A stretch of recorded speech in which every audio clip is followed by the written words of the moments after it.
Morning students. So far we have seen about electric field and electric potential. We have calculated electric field for point charge as well as for electric dipole, and same thing is done for electric potential also. Now today we are going to establish a relation between E and V. वैद्युत क्षेत्र एवं विभव में हम संबंध स्थापित करने का प्रयास करेंगे आज।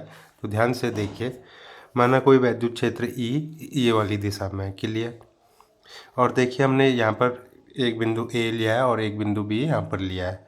यहाँ पर हमने पोटेंशियल कितना माना है वी, और वी से और यहाँ पर कितना माना है थोड़ा सा ज़्यादा वी प्लस डी वी, यानी ए और बी के बीच विभवांतर कितना है V plus D V minus V D V. ये छोटी सी दूरी हमने इसलिए मानी है यहाँ पर ताकि ई में कोई चेंज ना आए। तो अब फिर से हम अपना ट्रिक यूज करेंगे। सपोज कोई बिंदु आवेश क्यू है, क्यू को कहाँ से ले जाना है, बिंदु बी से लेकर ए तक। ये हमने इसमें मेंशन भी किया है। बिंदु आवेश क्यू को बी से ए तक ले जाने में क्या क्या कार्य, D W A B equal to कितना हो जाएगा, कार्य बराबर work into force into displacement. What is force, force is Q E electrical force into D X, Q E D X cos 180। अब देखिए अगर पॉजिटिव क्यू चार्ज को आप फील्ड के अगेंस्ट ला रहे हैं तो लगने वाला बल क्या होगा, फील्ड की डायरेक्शन में होगा, और डिस्प्लेसमेंट क्या है, अपोजिट डायरेक्शन में। जैसा हमने पोटेंशियल के डेरिवेशन में भी किया था, अगेन दिस इज cos 180। तो कितना हो जाएगा ये minus Q E D x. तो डी डब्ल्यू ए बी बराबर कितना आ जाएगा, इतना। और अगर क्यू को इस साइड अगर आप ले गए तो डी डब्ल्यू ए बी बट्टा क्यू बराबर क्या आ जाएगा, माइनस ई डी एक्स। इसे क्या मान लिया हमने, इक्वेशन नंबर 1।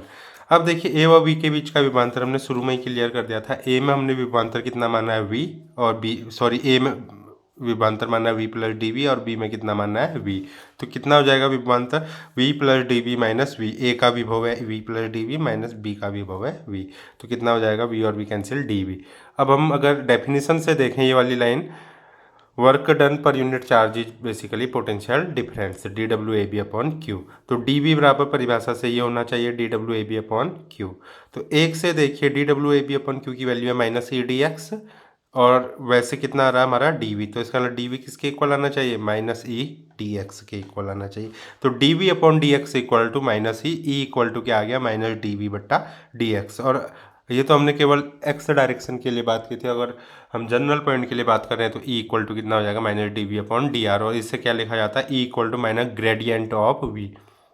क्या, gradient of V, G R A D I E N T, gradient of V. तो वी इक्वल टू देखिए यहाँ से क्या आ जाएगा, इसमें डी आर आएगा तो integration E dot D R, और V A minus V V V integration E dot D R आएगा, निगेटिव साइन बाहर से शो करेगा।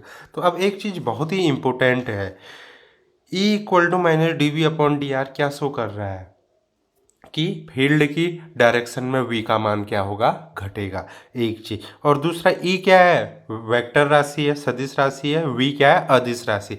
इसका मतलब d बाई डी आर यहाँ पर अदिश नहीं है, ये सामान्य कोई फंक्शन मतलब सिंपल डिफ्रेंशिएशन नहीं है। ये डिफ्रेंशिएशन v को क्या बनाएगा, वेक्टर बनाएगा। देखिए क्योंकि सदिश बराबर एक अदिश राशि तो उसके आगे एक वेक्टर होना चाहिए, तभी तो ये से वेक्टर बना पाएगा। इसका मतलब डी बाई डी आर किसका रोल भी प्ले करेगा यहाँ पर, एक वेक्टर का। और बाद में अभी अगर आप देखेंगे एडवांस स्टडीज में आगे जाके ग्रेजुएशन में, that is called gradient operator, जो क्या करता है, किसी भी स्केलर को क्या बनाता है, वेक्टर फंक्शन बनाता है। तो E equal to minus D V upon D R, इसे आप हमेशा याद रखेंगे, that is relation between E and V. Now moving to next topic, that is equipotential surface, समविभव पृष्ठ। नाम से ही स्पष्ट है कि इक्विपोटेंशियल, इक्विपोटेंशियल का मतलब क्या होगा, जिसमें हर जगह विभव क्या हो, समान हो, समविभव पृष्ठ। यदि किसी भी पृष्ठ में उपस्थित सभी बिंदुओं के लिए वैद्युत विभव का मान क्या रहे, नियत रहे, मतलब वैद्युत विभव हर पॉइंट पे क्या है, सेम है, तो ऐसे पृष्ठ को क्या कहा जाता है, समविभव पृष्ठ। तो समविभव पृष्ठ कुछ खींच लेते हैं। जैसे एकल आवेश के कारण विभव पृष्ठ, देखिए v बराबर क्या होता है, फॉर्मूला हमने पहले ही बताया बिंदु आवेश के लिए, 1/4πε0 q अपॉन आर। तो देखिए इस r दूरी पर, सपोज ये है पहला r, इस r दूरी पर इस सर्कल में जितने भी पॉइंट हैं, ये वाले सर्किल में, सब में विभव का मान क्या होगा, सेम रहेगा। अतः ये सर्कल, दूसरा सर्किल, ये r की अलग वैल्यू है, ये r की अलग वैल्यू है, सारे सर्किल क्या है, एक पृष्ठ बना रहे हैं, और ये सारे पृष्ठों में विभव का मान क्या है, समान है। तो ऐसे सारे पृष्ठ क्या होंगे, समविभव पृष्ठ। और किसी एक समान वैद्युत क्षेत्र के लिए संभव विभव पृष्ठ हमेशा याद रखेंगे आप, क्या होता है, क्षेत्र के लंबवत दिशा में होगा, क्लियर।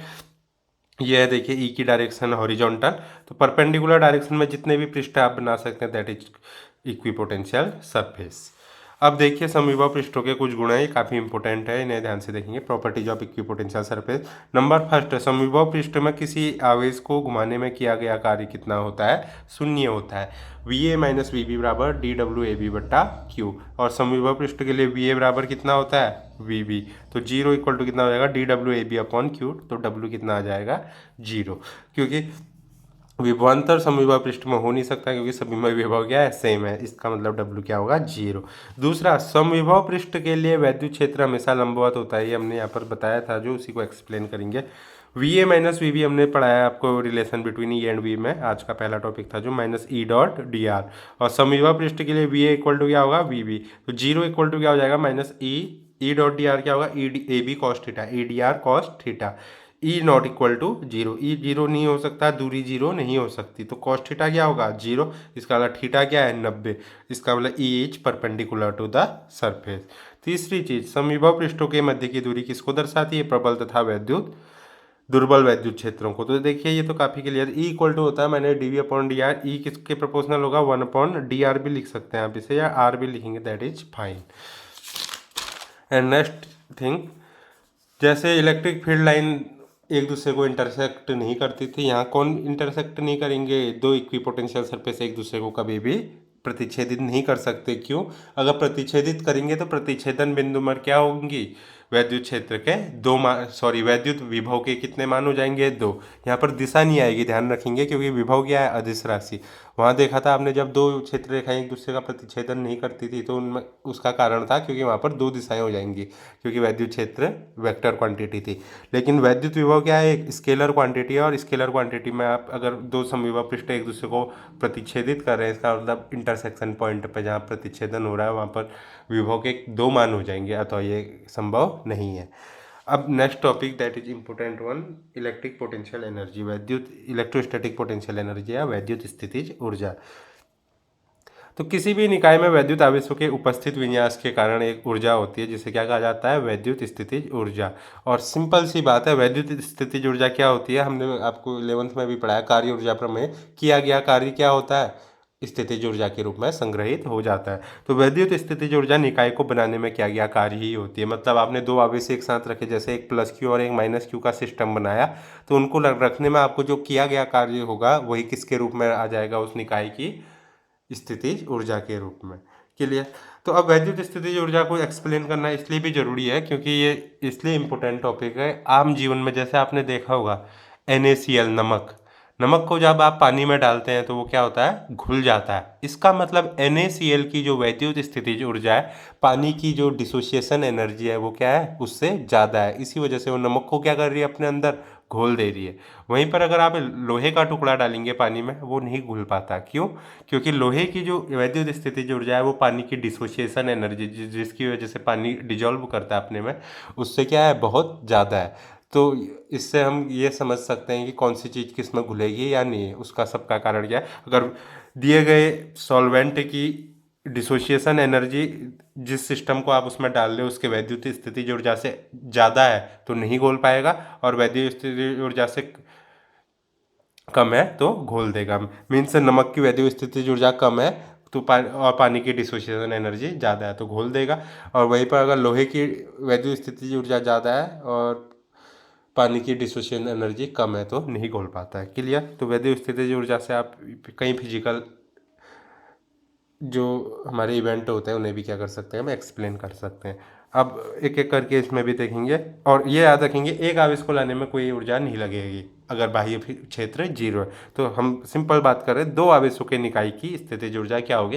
ये बहुत ही आसान है, इसे ध्यान से देखना है। इसका एक ट्रिक होता है, उससे अगर समझ गए आप, कितने भी अगर आवेश हो आप उसके लिए निकाल सकते हैं। तो माना दो आवेशों का एक निकाय है जिसमें Q1 तथा Q2 आवेश एक दूसरे से R12 दूरी पर रखे गए हैं। अब देखिए, पहले मैंने माना कि हमें कौन से आवेश को लाया? Q1 आवेश को। तो आवेश Q1 को लाने में किया गया कार्य W1। ये देखिए मैं Q1 आवेश लाया तो कोई और आवेश तो था नहीं, बाह्य क्षेत्र हमने माना नहीं है, तो W1 कितना होगा? उसे लाने में कोई भी कार्य नहीं करना पड़ेगा, W1 बराबर 0। अब देखिए Q1 आवेश आ चुका है यहाँ पर, अब हम किसको लाना चाह रहे हैं, Q2 आवेश को। लेकिन अगर Q2 आवेश को आप यहाँ पर लाना चाह रहे हैं तो किसके अगेंस्ट काम करना पड़ेगा, Q1 इस पर क्या लगाएगा, एक बल लगाएगा, हो सकता है वो आकर्षण का हो या प्रतिकर्षण का हो। तो Q2 को लाने में क्या गया कार्य, W2 बराबर क्या होगा, तो अभी आपने विभव की परिभाषा होती थी V बराबर W बट्टा Q, तो W बराबर क्या होगा, VQ।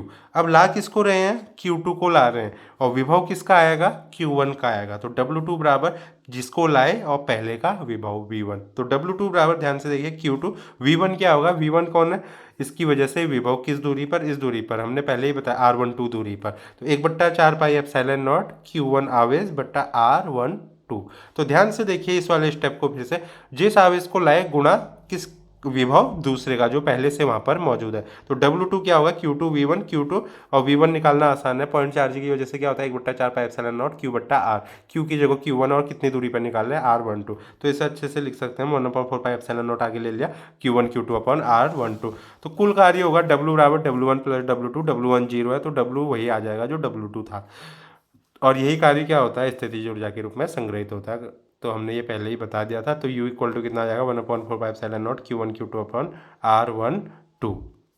अब तीन आवेशों की निकाय की स्थितिज ऊर्जा देखेंगे। सेम टेक्निक होगी, पहले एक आवेश को लाए, सपोज इस बार भी Q1 को पहले ले आए, तो Q1 को लाने में क्या गया कार्य, W1 0, और दूरी हमने मान ली Q1 Q2 के बीच की R12, Q1 Q3 की R13 और Q2 और Q3 की R23। तो देखिए Q1 को सबसे पहले लाए हैं हम यहाँ पर, तो उसके लिए किया गया कार्य कितना हो जाएगा, 0।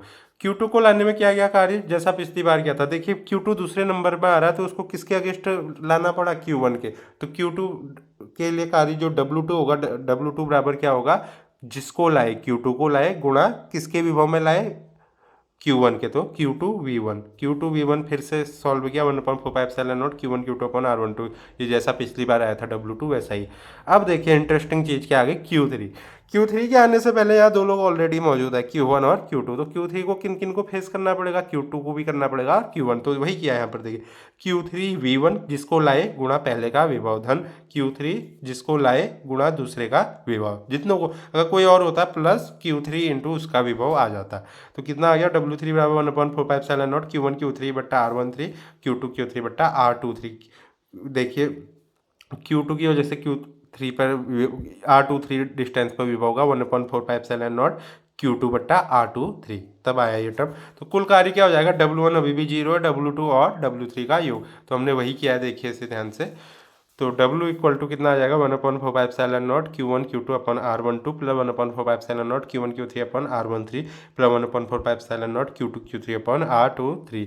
और तो U बराबर कितना आ जाएगा, 1/4 pi epsilon not Q1 Q2 upon R12 plus 1/4 epsilon not Q1 Q3 upon R13 plus 1/4 pi epsilon not Q2 Q3 upon R23।